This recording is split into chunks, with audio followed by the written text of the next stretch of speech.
o país frita assim, e está fritando, a gente quer se refrescar.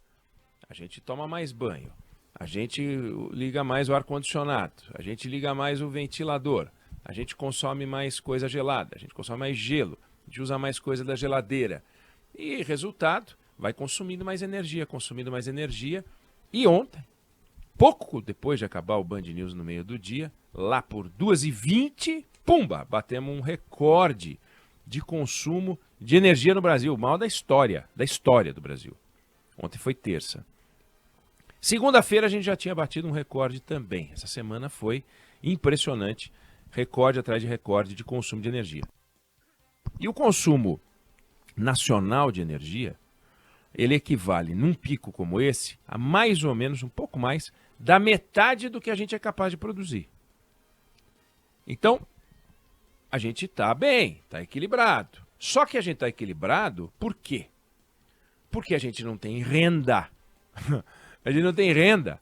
Então, não tem gente em condições, numa quantidade grande, para comprar ar-condicionado, para comprar mais ventilador. E olha que está batendo recorde de venda de ventilador, mas a boa parte das pessoas não consegue comprar, resolver isso, né? Por exemplo, se a gente está consumindo mais energia, vamos comprar uma geladeira mais econômica, mas não tem renda. Como é que você vai fazer? Você vai fazer um crediário com os juros que tem aí para comprar uma nova geladeira, para comprar equipamentos mais econômicos? Tudo isso é muito caro. E sendo caro, as pessoas não compram. Quando compram, se endividam. Quando se endividam, fica naquele enrosco que a gente já sabe. Então, renda tem tudo a ver com o consumo de energia. Então, você imagina o que vai acontecer, e eu espero que isso aconteça, se a economia brasileira começar a crescer de verdade, se a renda começar a crescer de verdade, não crescer um pouquinho, crescer significativamente, que é o que a gente busca. O Brasil é um país de renda média, mas média baixa. A gente precisa crescer muito para ficar um país ainda mediano. Aí a gente vai precisar de mais energia. Porque vai precisar de mais energia. Porque para crescer a economia, você precisa ter produção industrial, você precisa ter produção agrícola, você tem que ter mais produção comercial, ou seja, vai ter mais renda, mais consumo nos supermercados, mais consumos nos açougues, consumo, dentista, clínicas, porque você vai consumir mais coisas. E tudo isso representa consumo de energia, consumo industrial, produção de vários bens que aí a gente vai querer, aí a gente vai ter dinheiro para comprar geladeira, vai ter que produzir a geladeira, vai ter que ter mais energia elétrica para produção de geladeira. Pega o seguinte, o chinês hoje gasta 2,5 vezes mais energia do que o brasileiro. Se a gente gastasse 2,5 vezes mais energia do que a gente gasta hoje, que não é uma barbaridade, a gente entraria em colapso. O sistema brasileiro entraria em colapso. Totalmente em colapso. Não dá para você ter como consumo mais do que a sua capacidade. Aliás, você não pode ter como consumo nem mesmo a sua capacidade. A sua capacidade tem que superar o consumo. Até porque você tem questões hídricas, até porque você tem momentos em que fica mais caro produzir de um jeito, produzir de outro. Então a nossa capacidade máxima de produção é o dobro do que a gente consome. O Brasil hoje é o 6º maior produtor de energia elétrica. É bárbaro isso. Mas em consumo per capita, tem pelo menos 100 países, olha isso, 100 países consumindo mais energia per capita do que o Brasil. Ou seja, a gente consome muito pouco de energia. Eu não estou nem falando de americano, hein, que consome 6, 7 vezes mais do que a gente per capita. E, como eu disse, tem essa combinação de renda baixa com algo que é importante, que é energia cara. Em números absolutos, o preço do quilowatt-hora no Brasil, comparado com os outros países, é um pouco mais caro do que a média mundial. Um pouco, mas é mais caro, um pouco mais caro. Mas quando você coloca a renda brasileira na conta e vê a capacidade de pagamento das contas comparando com a renda, a gente tem a segunda energia elétrica mais cara do mundo. Só perde para a Colômbia. Olha isso. Então, esse consumo aumentado de energia elétrica é financiado com uma dor complicada no bolso das pessoas. Fica caro.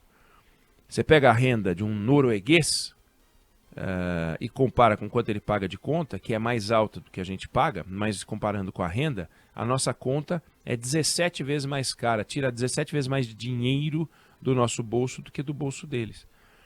Olha que loucura. Aí vem uma onda de calor como essa. E as pessoas querem se refrescar, como eu falei. No trabalho, não dá para você se refrescar, a não ser que você já trabalhe num lugar que tem ar-condicionado. Ontem, vários aparelhos de ar-condicionado em vários escritórios entraram em colapso. Porque daí você tem um consumo exagerado e às vezes cai o sistema. E vai dar mais problema, né? Agora, no trabalho, tudo depende do que você faz. Você é serralheiro, você é pedreiro, você é faxineiro. Você não pode escolher se o seu ambiente vai ser refrigerado ou não, né? Então, algumas profissões podem, outras não podem. Você é do corpo de bombeiros. Não, só trabalha em ambiente refrigerado. Não existe isso. A refrigeração só é uma decisão sua quando se trata da sua casa. Aí sim, aí você pode escolher.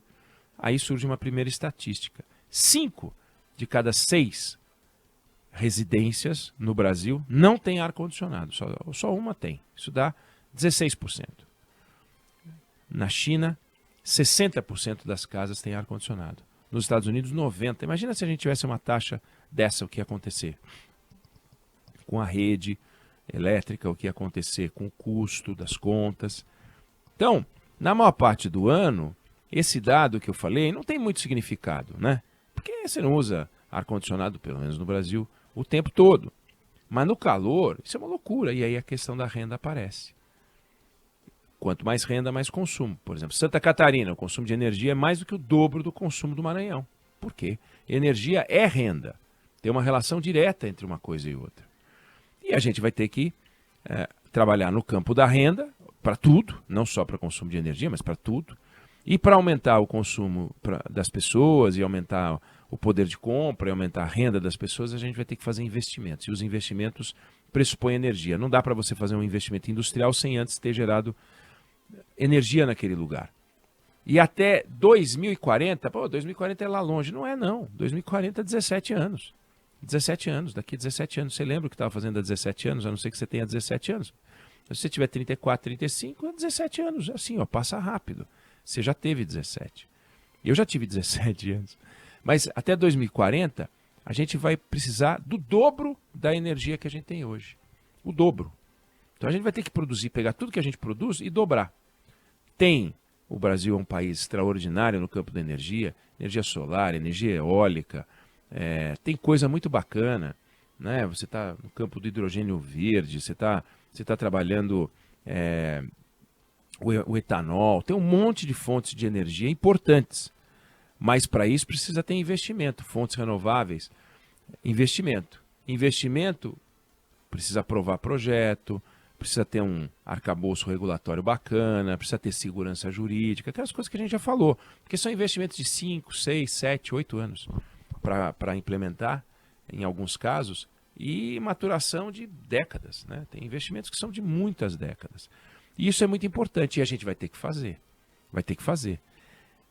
Começa pela produção, pela geração, mas a gente tem problema com transmissão, a gente tem desafios no campo de distribuição. A gente viu o que aconteceu, caiu uma chuva, caiu todo o sistema na cidade de São Paulo e em outras cidades no estado de São Paulo. Uma chuva, por causa de árvore, mas mostra o que a gente tem que fazer, né? As redes elétricas, elas não estão acompanhando, e aí não tem a ver com as árvores, mas de uma forma geral, o crescimento das tecnologias de energia limpa, tipo solar e eólica, como eu falei, para carro elétrico.